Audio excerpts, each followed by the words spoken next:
नोवा बस के electrical fan इस तरह से माउंटेड होते हैं रेडिएटर पर आउटसाइड पर।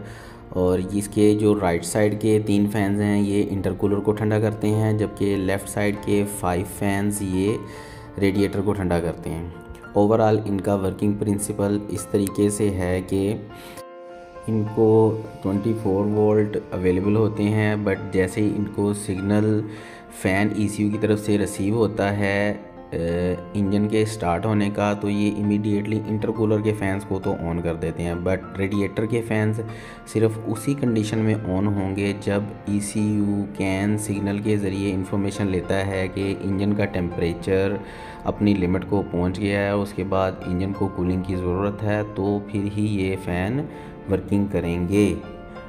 तो बस के इलेक्ट्रिक रेडिएटर फैंस की वायरिंग डायग्राम है। ये इलेक्ट्रिक फैन किस तरह से काम करते हैं।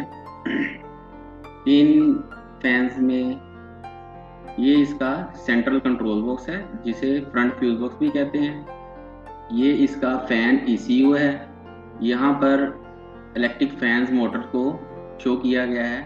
1 2 3 4 5 6 7 8 फैन मोटर इसके अंदर, और ये इनका फैंस का फ्यूज बॉक्स है। हर फैन को अलहदा से एक फ्यूज के जरिए ऑपरेट किया गया। जो हमारा फ्रंट फ्यूज बॉक्स है वहां से इन फैंस को ऑपरेट करने के लिए, ECU को ऑपरेट करने के लिए 2 पावर्स आती हैं। एक V स्विच पावर है जो वायर नंबर 498 के जरिए आती है, और दूसरी पावर 271 वायर के जरिए हमारे फैन ECU में आती है। इसकी पिन नंबर 12 और 13 में। इसके अलावा फैन ECU के अंदर कैन हाई और कैन लो की 2 वायर्स आती हैं जो इन पिंस के अंदर डिवाइड हो जाती हैं, कैन हाई और कैन लो। इन्हीं के जरिए हमारा इंजन ECU हमारे फैन ECU के साथ कनेक्ट होता है और इंजन टेम्परेचर की इंफॉर्मेशन इसे देता है, और उस तरीके के साथ ही उस इंफॉर्मेशन के मुताबिक ही हमारा फैन ECU हमारी मोटर्स को ऑपरेट कर रहा होता है। उसके बाद हमारा फैन ECU एक वायर नंबर 5 के जरिए ग्राउंड होता है जो इसकी पिन नंबर 32 से ऑपरेट होती है। इसके बाद आ जाती हैं हमारी मोटर्स। नोवा बस में 8 मोटर्स होती हैं, जैसे कि आपको पता है। जो 3 मोटर्स हैं ये हमारे इंटरकूलर के लिए ऑपरेट होती हैं, जो इंटरकूलर को कूल रखती हैं।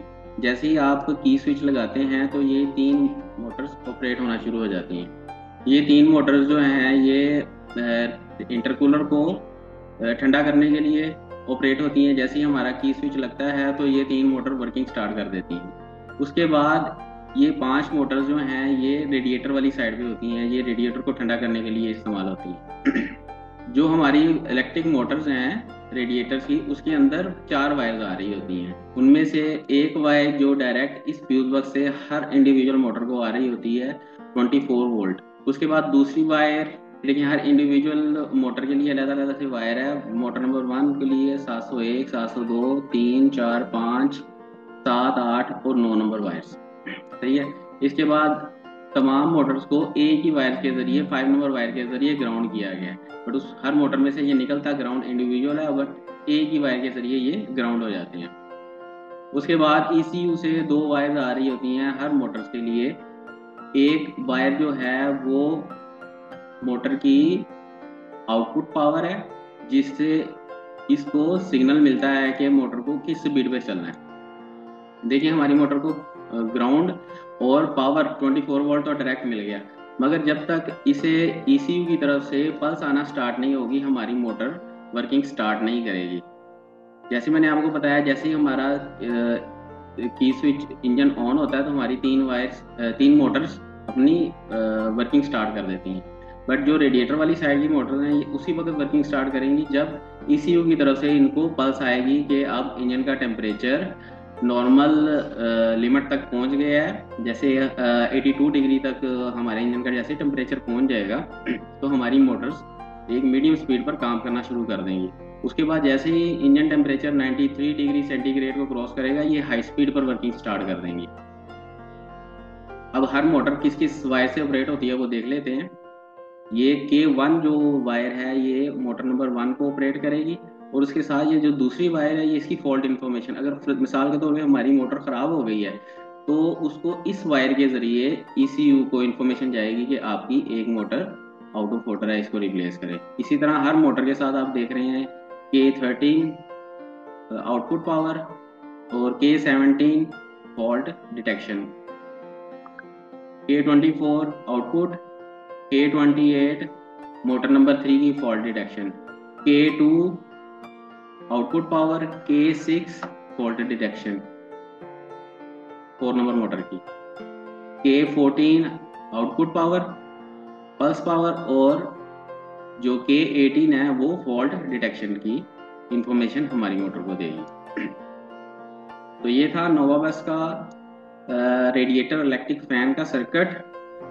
अब इसके साथ इसी सर्किट से रिलेटेड कुछ वायरिंग इंफॉर्मेशन है वो भी आपसे शेयर कर लेता हूँ मैं।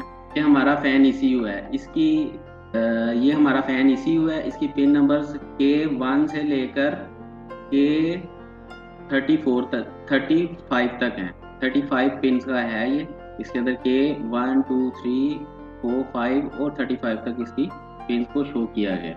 ये हमारे रेडिएटर टैंक के फैन का ग्रिप है। ये इसके अंदर 4 वायर्स हैं, 1 2 3 4।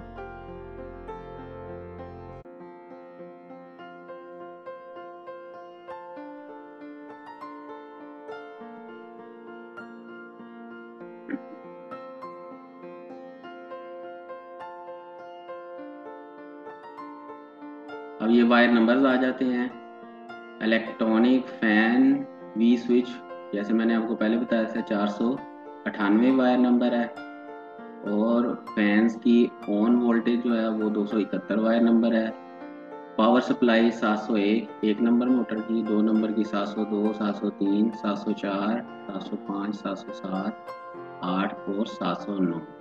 ये हमारी 8 की 8 मोटर्स की पावर सप्लाई है जो हमारे फ्यूज से जाती है। उसके बाद 5 नंबर जो है ये ग्राउंड वायर है। इसके बाद नीचे आ जाए fuse and the release. Electric fan switch power, electric fan V switch power जो है उसका फ्यूज जो है वो F54 है। सेंट्रल फ्यूज बॉक्स में, सेंट्रल इलेक्ट्रिक बॉक्स के अंदर 10 एम्पेयर का। और ऑन पावर का जो फ्यूज है वो F21 नंबर है, 5 एम्पेयर का फ्रंट फ्यूज बॉक्स के अंदर। तो ये था नोवा बस का इलेक्ट्रिक फैन सर्किट। मिलते हैं नेक्स्ट वीडियो में। और जाने से पहले लाइक और फॉलो करना ना भूलना।